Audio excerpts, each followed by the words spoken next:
Hello, everybody, and welcome along to, well, this is a bit of an impromptu video that we're doing today. My name is Jack MacKenzie, and I am joined by the wonderful Chris Whitfield, who has, given his couch a racing theme with two Tyrrells either side of his head.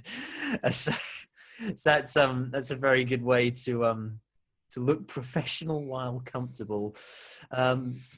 So they're the Tyrrell twins. The Tyrrell twins either side of your head. But the reason that we've decided to do another Zoom call, I've been enjoying using Zoom as of late, is I just wanted to do like a quick way to sort of go over the past weekend's racing action, because as well as the Austrian Grand Prix, which we'll definitely get to in this, there was some fantastic racing action from the NASCAR Xfinity Series, the NASCAR Cup Series, and the IndyCar Series, as well as Formula One. However, Chris doesn't quite think the Cup Series is very good, and we'll get to why in a second. We'll start with the Xfinity Series, though, and of course this is the first time that the series has gone to the Indianapolis Road Course. Obviously the Xfinity race has been run on the speedway for the past few years, and well, we like seeing stock cars on road courses. What did you think of that, Chris? It was an absolute cracking race. Yeah, it was It really was. Like, honestly, they have a winner. The thing about it is I've got my smart people glasses on. You do, the glasses with no lenses. Can you just show that there? There you go. I'm not sure if you can see that, but it's a nice party trick. But yeah, the race itself was exciting. I always love when the Xfinity Series runs on the road courses, or when NASCAR in general runs on road courses. Honestly, it was an exciting finish, and a lot of guys that you wouldn't ordinarily see up front at the sharp end were up front, and I tell you, this, I think, may have been one of Chase Briscoe's best drives. We'll get on to Chase Briscoe's drive in a second, but I do agree with you that it is fantastic to see NASCAR on road courses. We did have, did they go to Mid-Ohio last year? I can't quite remember. They went to Watkins Glen, Mid-Ohio, and Road America. Because I remember that the Mid-Ohio race... Oh, yeah, and they also went to the Charlotte Roval as well. Let's not forget that. And the Roval. Yeah, so I remember last year's Mid-Ohio race was really good as well. And it just seems that, for some reason, NASCAR seems to be really exciting on road courses and stuff, but and it's actually what the fans have asked for years. Especially in the Xfinity Series. Yeah, and I think that might be because the Xfinity Series cars, maybe they're a bit lighter than the Cup Series cars, so they can just, the handling's a bit better, and then they might be able to drive them a bit harder. Yeah, because I've attended a couple of what is now Xfinity Series races in the past. And I have to say, they were and they were all on road courses, and some of the best racing of the weekend was that. Yeah, it certainly was. We wanted to talk about Chase Briscoe's drive. He looked like he choked there for a second, but he managed to make a bit of a recovery. Yeah, and I tell you, the send going into turn one. Yeah, it was brilliant. When they were 3 wide. Absolutely superb. Absolutely. And I almost said Ryan Briscoe, and Austin Cindric and AJ Allmendinger's little coming together in the Indy chicane. That was, all I can say is, wow, that was a wild one. It certainly was. We'll move on to the other NASCAR series, which is, of course, the Cup Series, and they had their Brickyard 400, which actually is replacing this is the first time it's replaced the Firecracker 400 on July 4th weekend. And as we were talking about before the show and just at the start of the show, you didn't like this one. First of all, NASCAR, if you're watching this, Steve Phelps, if you're watching this, yeah, the 4th of July Indy experiment didn't work.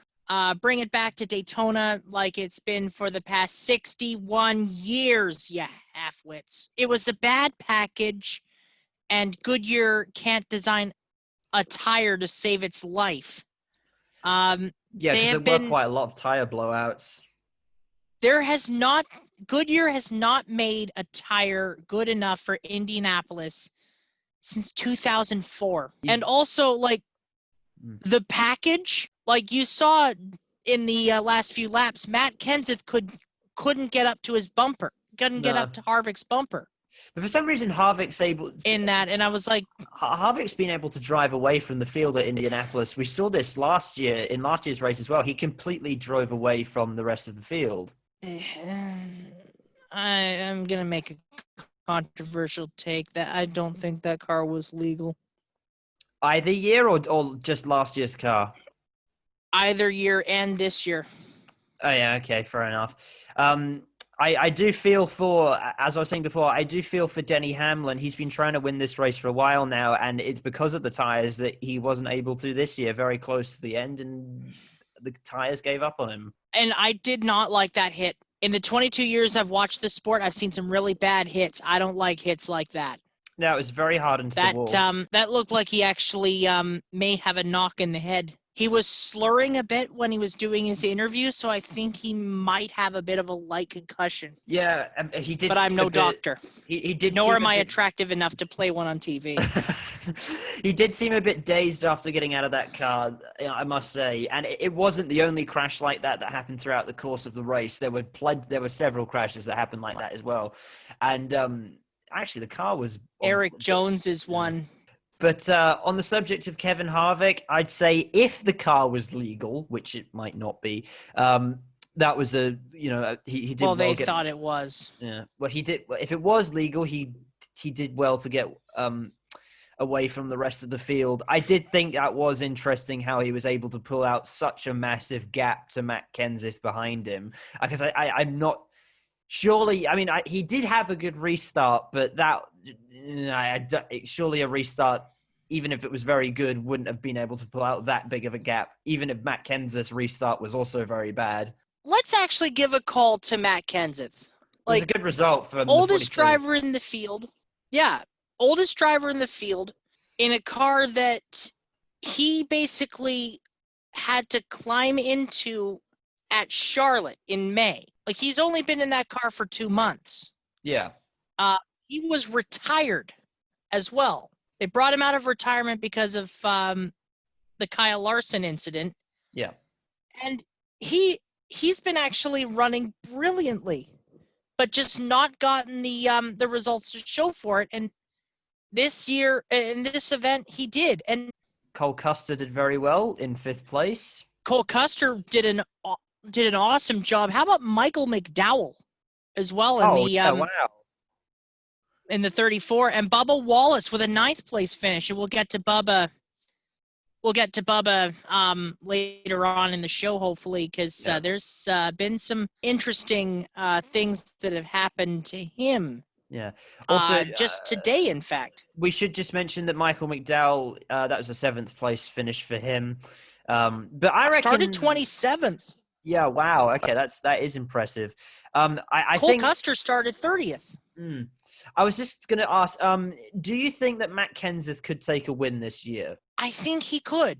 Honestly, like he's certainly got the equipment. He's got some good strategy, and like he needs to develop a little bit more. But I'd say he could actually win a race, maybe this season. And it would be good for the 42 crew to have a car in victory lane this year after the year that they've had. Yeah, because of what happened. And let's see. What were you saying about Bubba Wallace?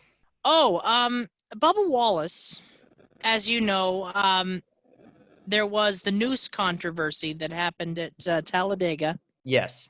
And then today, the individual one, the president of the United States, tweeted this: has @Bubba Wallace apologized to all of those NASCAR drivers and officials who came to his aid, stood by his side, and were willing to sacrifice everything for him, only to find out that the whole thing was just another hoax in big capital. For goodness sake. Really? That and flag decision has caused lowest ratings ever. I don't think that I think that speaks for itself. I don't really think we need to discuss that anymore, to be honest. But that's disgraceful. I'm just gonna say this. We hear we in the motorsport community, we hear on YouTubers and all that, we stand with Bubba Wallace. Absolutely. We will stand with Bubba. We are honestly, and Bubba actually released a statement. He said, your words and actions will always be held to a higher standard than others.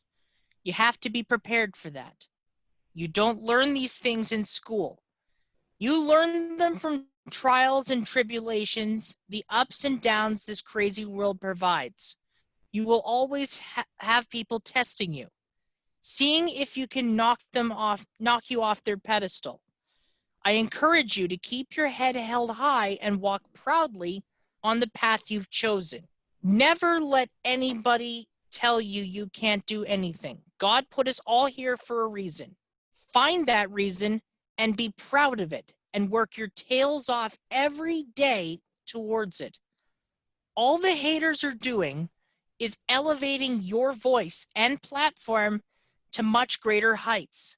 Last thing, always deal with the hate being thrown at you with love. Love over hate every day. Love should come naturally as people are taught to hate. Even when it's hate from the POTUS, love wins. I have a great deal of respect for Bubba. Yeah, and I think on that note, we should probably move on to IndyCar. That's a good way to end the NASCAR story. Obviously, racing on the road course just before the NASCAR Xfinity Series. And Scott Dixon was another amazing drive, absolutely brilliant, and he looks to be running away with the championship. Scott Dixon, I think, is going to become the all-time winningest driver in IndyCar, especially before his career's over. That would be he's amazing. He's going to be the all-time greatest driver in IndyCar, and there's just something about him that I don't know what it is, but it's just brilliant.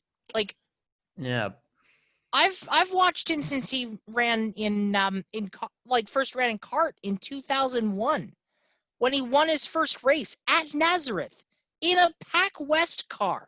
Absolutely. And I actually probably rank him among one of the best active drivers in the world right now across any series. Oh, yeah. I rank him as actually one of the best all time. But Jack Harvey started on the front row. That was brilliant for the Meyer-Shank team. Unfortunately faded late, but had a decent run. Jack Harvey finished 17th, so that's a little bit unfortunate from starting from the front row. However, he did pick up a podium at Indy last year, and clearly he's shown that he's fast at Indy, considering he started on the front row. And I guess that's just a bit of bad luck, and that's racing really. There are some standout. Speaking of bad luck, you have to feel for Oliver Askew and Alexander Rossi. Yeah, you have to feel for Oliver Askew, the kid. And Caitlin and I were talking about him before. He's really impressing me this season among the rookies. He actually might be. I think he's going to be Rookie of the Year. Watch this space, folks. Some standout results that I can see as well. Graham Rahal finished second. Colton Herta finished fourth. Rinus VeeKay finished fifth, and Marcus Ericsson finished sixth. Santino Ferrucci finished ninth. Pato O'Ward finished in eighth. That's important to note as well for McLaren. I think I want to talk about Marcus Ericsson though. He looks to have really found his feet in IndyCar with Chip Ganassi Racing. That's an impressive result for only his second race with the team. Rinus VeeKay, that's the one. I mean, I know Colton Herta, he's already sort of proven himself, so that doesn't surprise me as much that he's in fourth. But Rinus VeeKay, it's not really a name that you see often inside the top 10, and that's an impressive result for Ed Carpenter Racing. Yeah, I agree with you about Marcus Ericsson. Ever since he came over here, it's like he's a completely different driver from when he ran in Formula One. It seems like he's actually much better in these Indy cars than he was theoretically in Formula One, because He's actually, because last year, of course, he had I think he had a podium in one of the Detroit races. He did, yeah, with Schmidt-Peterson Motorsport. He's doing well. I think it's because he's in, like, I think it's his, relatively speaking, good equipment that he's had in IndyCar. So obviously when he's in Formula One. It's not even that. Yeah, he just seems to be better, because even in Formula One, he was performing a lot worse than his teammates were. And then in IndyCar, he's got good equipment, and I guess maybe the handling of these cars just seems to suit him, because he seems to do really well on them. And I actually reckon, hot take, Marcus Ericsson I reckon he will take another podium this year, and I reckon he could actually win a race. I think that could be the case, yeah, because you think about it, he's got two really good drivers in his team. He's got excellent people around him. He's got Chip and Scott and Felix, basically to get information and advice and all that and the like from. Yeah, I agree with you. I think he can win a race this year. So what did you think of the actual race itself? It was relieving that it wasn't a Penske parade like it usually is. Yeah, but I don't think it was the best IndyCar road course race I've seen. See, I have a bit of a hot and cold relationship with the Indy GP. Like I get where it's coming from, but I've never really been a fan of it, honestly. I've never been a fan of the Indy GP. I don't think it was as good as last year's race, but it was all right. I think we should probably be moving on to IMSA now. And obviously... That was brilliant. We were back at Daytona, and IMSA always produces interesting racing at Daytona. And let's just say, Mazda 1, 2, let's go! Hey! And let's talk about 100. 100 wins for Corvette, and the first win for the C8. Yep, and it was... The number 3. It was... the 3 car. The first time that car had won since 2017 at VIR. That is a long time. But I think they did... Oh, what year was it they won the championship? Did they win... The 2018 championship, they won... Without winning a single race. Without winning a race.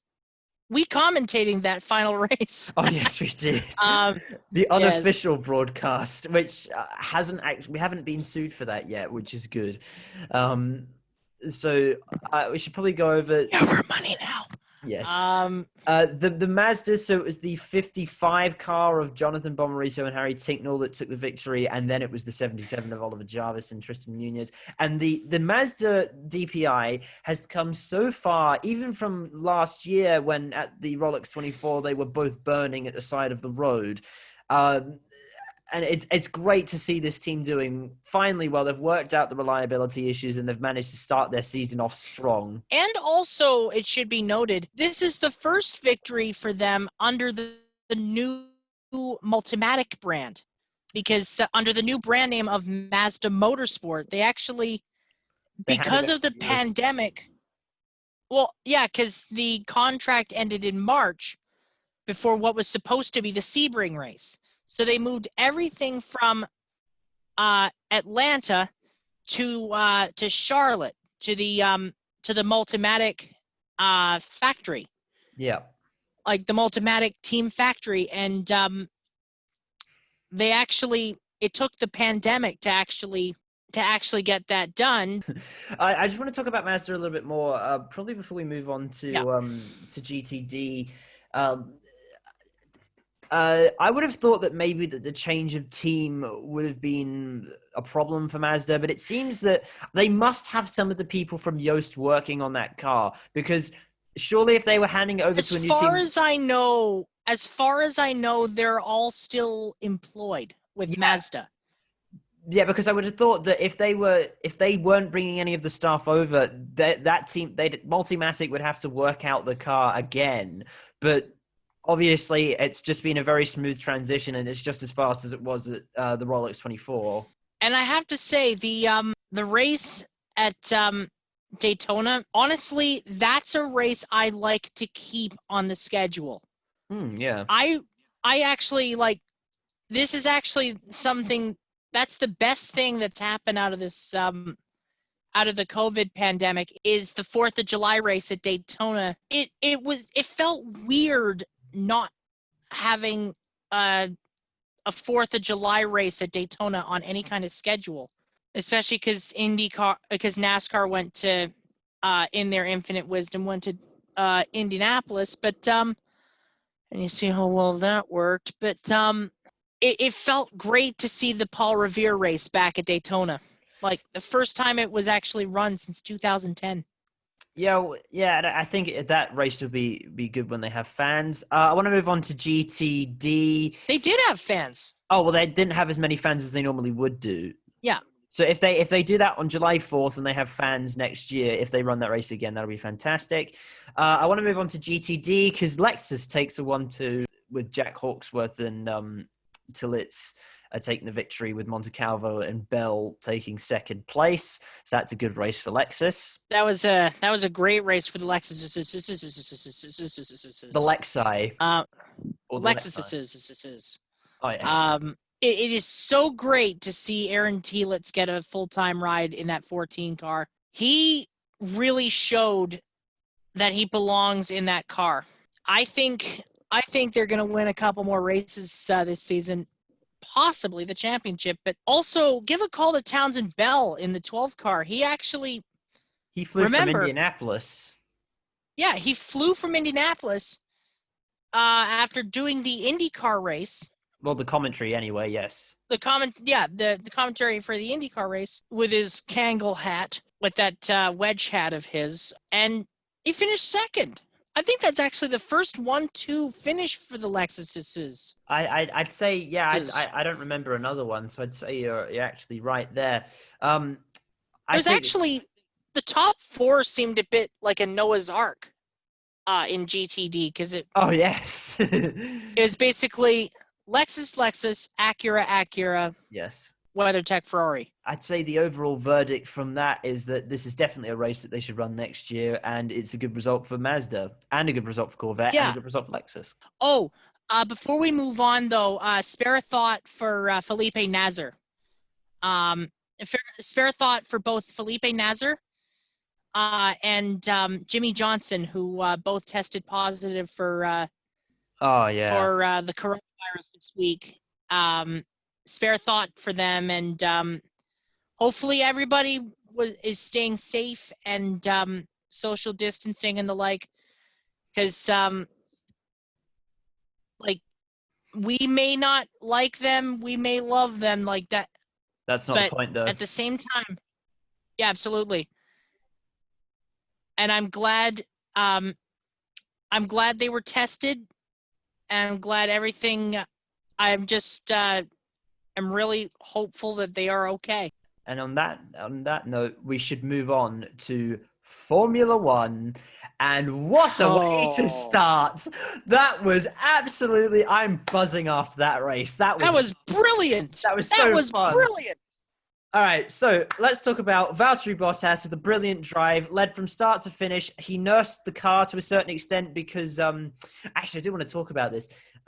Mercedes were telling Lewis Hamilton and Valtteri Bottas to stay off the curbs, and clearly they weren't listening for quite a long time until the team straight up said to them, right, listen, you're going to break these cars if you don't stay off the curbs, because they were, I think that, they both wanted to, Lewis Hamilton and Valtteri Bottas, they both wanted to win the race, but we'll get to Lewis Hamilton in a second. But Valtteri Bottas, DAS system or not, brilliant drive. Yeah, I think that's actually why the curbs were an issue, because of the DAS system that they have, which is still questionable on its legality, but what do I know? I think the main issues with the curbs was that they were, and this was happening with like so many different cars throughout the field, they were hitting the curbs so hard that the cars were being rattled and they were knocking all the sensors out of whack. And also the fact that one of those sensors, I believe, was the DAS system, which I said, I still question that driver aids legality. But the thing is, it seemed to not really affect them that much. And I do like innovation. I just like when they, follow the rules of something, and it's a self-centering steering system. That's all it is. Well, actually, the DAS It's system brilliant, but it's using to adjust the toe. yeah, it's basically But it's to center the wheels on the straight. Okay, so we also have to talk about we need to talk about Charles Leclerc. So Ferrari had a pretty dismal weekend, and honestly, I'd say that Charles Leclerc was lucky to get second. He outperformed that. He outperformed that car. Yeah, he did. But Ferrari, man, I don't like where the season's going for them. But that was a good drive from Charles Leclerc nonetheless. And I'm going to go to the next point. Lando Norris P3. How about that? That was brilliant. So obviously that came about after Lewis Hamilton got a penalty. But we'll get onto that in a moment. Brilliant result for that young driver, and McLaren is back. Honestly, they're the best of the midfield. I think they're the best of the midfield runners. Actually, I'd say that they're creeping towards both Lando and Sainz. I'd say that they're actually creeping towards being in the big three. And I predicted this. I said that McLaren could be a dark horse, like a dark horse contender to actually score a couple of podiums, and possibly I'm gonna say this. They could win a race or two. They could win a race or two. Yeah, so we got to talk about Alex Albon. It looked like it was Brazil all over again. He looked like he was about to get a podium. He went for a move on Lewis Hamilton, and he got turned again. Okay, so here's what happened. From what I saw, because I saw the replay, Lewis was losing the corner. He jinked to the left in a blocking move, forcing Albon to the outside. He then turns in on Albon.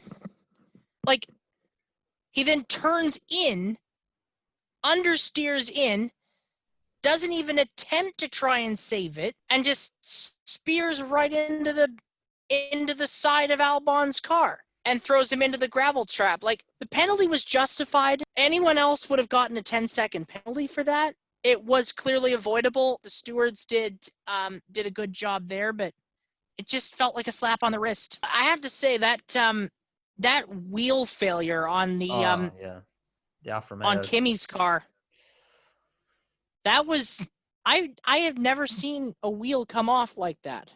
Yeah, that was strange, and I reckon that there's probably a fine on the way for Alfa Romeo. Oh, no, it was a mechanical problem. It wouldn't be. Usually there's supposed to be a... Well, okay, I'm pretty sure what I heard was that it wasn't an issue... Actually, no, it probably won't be a fine because it wasn't an issue with the wheel tether. It was an issue with the wheel nut coming off. Could have been a stripped thread in the wheel nut. It is so often happens. The threads could have been compromised in the hub assembly, and it could have just threaded a wheel nut or something. Yeah, or stripped the wheel nut. Yeah, I think, but overall, I'd say the Austrian Grand Prix was one of the best races I've seen. Oh yeah, I just want to say. Ferrari, the move that Vettel tried on Sainz, he was never going to. Carlos Sainz had that corner. Yeah. Vettel was never going to. He was never actually going to get it, and he basically got himself spun out. Yeah, that was a pretty poor from Vettel all weekend, 11th in qualifying, and then, of course, that spin. And the last finisher of the 11 that finished was Nicholas Latifi in the Williams. Now, Williams to me seems like they're slightly improving. Yeah, I was going to say they're slightly better, but they're not great. It'll be a bit before they before they get back up to form. And the next race, of course, for those that don't know, is the Steiermark Grand Prix. It's at Austria again. Yeah, I'm glad that we're going back to Austria. Let's hope we have another race like that. But I think on that note, it is about time to wrap up. So that's pretty much the roundup, the sort of the roundup from the racing weekend's action. It was an absolute Red Line Roundup. Oh yeah, it's like red line headlines all again. Brilliant. If you've okay, and if that's you remember, your red line headlines. Yeah, if you've been okay, if you get that joke, you've been around on the channel for a while. Anyway, I've been Jack MacKenzie. Joining me has been the wonderful Chris Whitfield. All the socials in the description below. That includes the TCR Instagram, Twitter, and Discord server, as well as my own personal Twitter and all of Chris's pages as well. Go check those links out if you haven't already done so. We'll leave any of your thoughts in the comments below. I do read all of them. I'll most likely respond to you as well. This has been a good chat. Thank you for coming along, Chris. Hey, no problem. Thanks for having me. Anyway, that's going to do it from us. Like, subscribe, and we'll see you next time. Goodbye. Ta-ra. But this year, I think they've hit on something. And I have to say that I don't have an answer for that. Is there something else I can help with? All right, we'll edit that out. Don't worry about it. Shut up, Siri. I love when she does that. This will be the end screen, probably. I'll have the channels on there in a second. Anyway, what were you saying?